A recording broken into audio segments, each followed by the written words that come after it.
నువ్వేదైనా మంచి పని చేయాలనుకున్నప్పుడు మనకి సపోర్ట్ చేసే వాళ్ళు ఉంటారండి. అలాగే మన పని మనం చేసుకోకుండా మనల్ని డిస్టర్బ్ చేసే వాళ్ళు కూడా ఉంటారు. నీకు నేను సపోర్ట్ చెయ్యట్లేదు అని డైరెక్ట్ గా చెప్తే పర్వాలేదండి.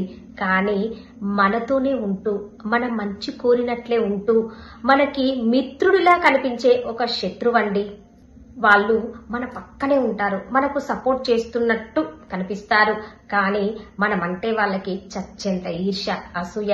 అటువంటి వాళ్ళని మనం గుర్తించకపోతే మన గొయ్యి మనమే తవ్వుకున్నట్లు.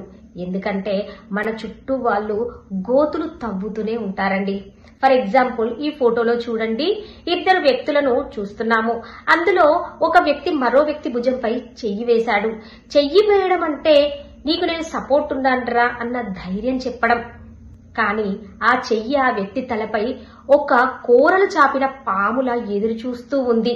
ఆ వ్యక్తికి అది కనిపించడం లేదండి. ఆ పాము కూరలు అసూయతో ఉన్నాయి.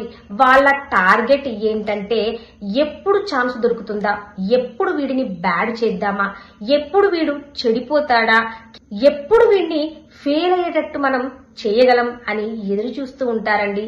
జాగ్రత్త.